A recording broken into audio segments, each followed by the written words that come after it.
Prázdninový den v létě 1968.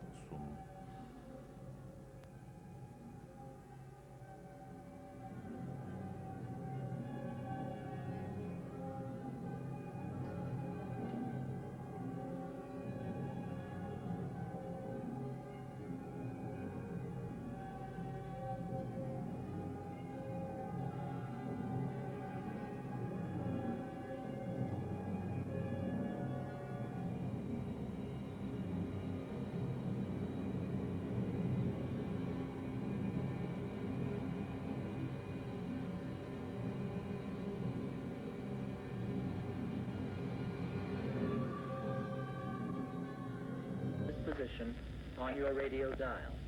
Last night, before 10 o'clock, an open truck carrying a Czechoslovak flag and about 24 young people was fired upon by Soviet soldiers bivouacked in Charles Square. The youngsters... From the start of the lightning Russian occupation of their country, the Czechoslovaks have applied techniques of unarmed resistance which have bewildered and confused the occupiers and won the admiration of the world. Russian troops, told officially they'd come to help friendly communists put down a counter-revolution, found themselves reviled as the only counter-revolutionaries in sight.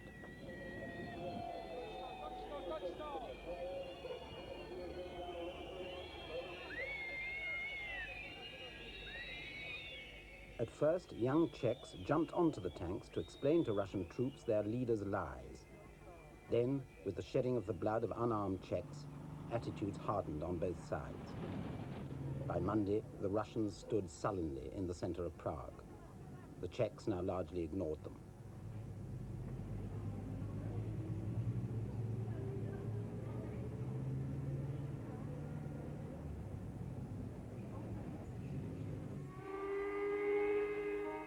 On Monday at 9 a.m., for 5 minutes in Prague, traffic came to a halt while the city sounded its contempt for the occupiers.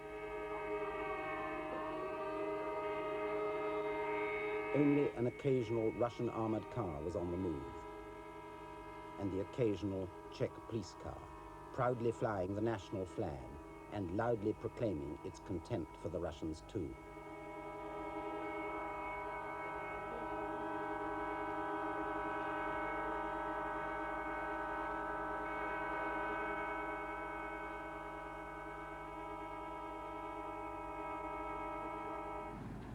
As traffic restarted, clandestine copies of suppressed Czech newspapers again started to be distributed.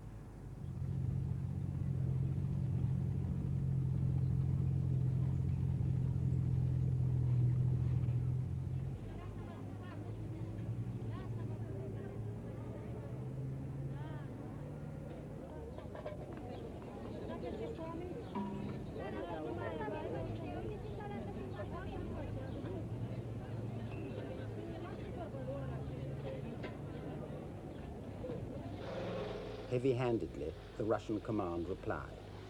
From a Russian helicopter, copies of the Russian newspaper Pravda dropped over Prague.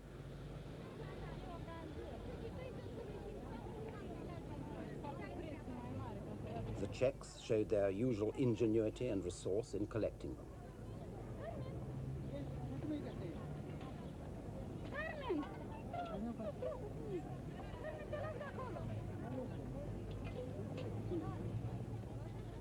They then burned them in the streets. The principal Czech technique has been to make the occupiers look contemptible and silly. Every available wall space or shop window was covered with slogans in Russian telling the troops to go home, and, in typical Czech tradition, with jokes ridiculing their would-be conquerors.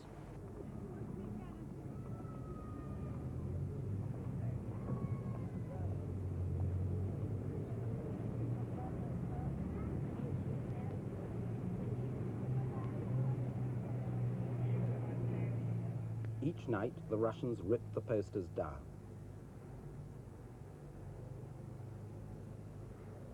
Each morning, the Czechs swept up the debris and put up new ones.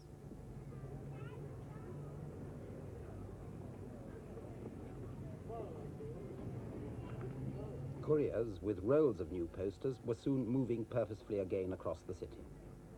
But perhaps the most effective sign of all was the simple question, why? How many casualties did you get in here?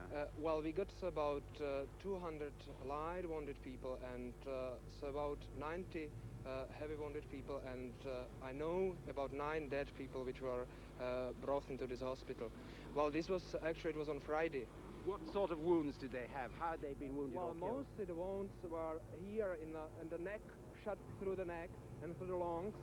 This was most because the soldiers, they take their guns, machine guns, and they just shoot like this without any, they just shot.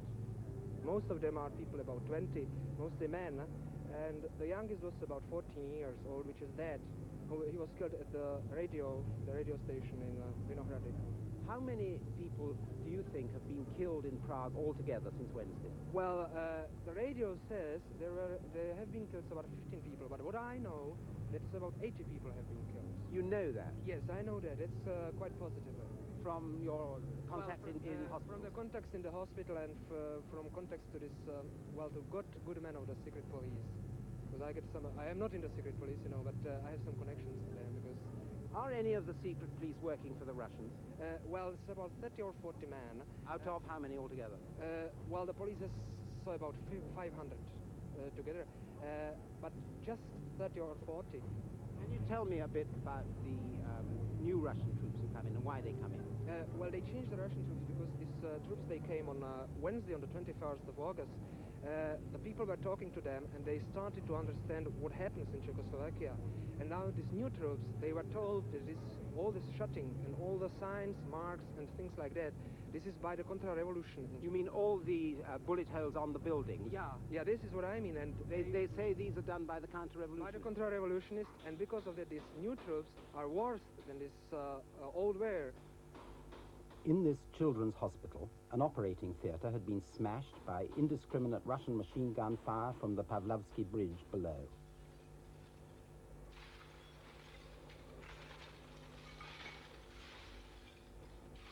It's this sort of thing that makes it difficult for some Czechoslovaks to find the realism which will now be necessary to accept some sort of compromise.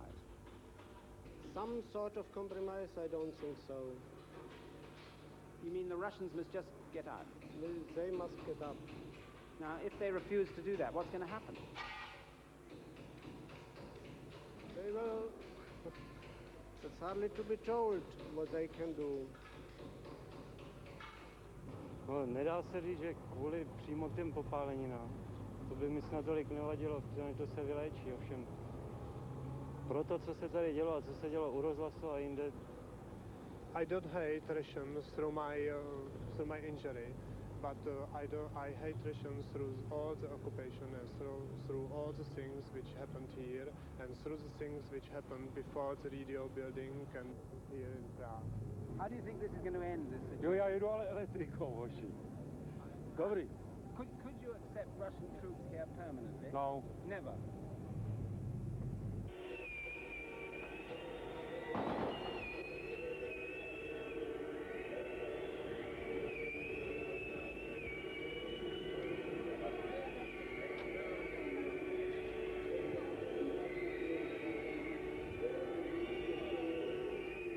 Lunchtime Czech workers pour scorn on a Russian-controlled loudspeaker hoisted in the BOAC building in Prague.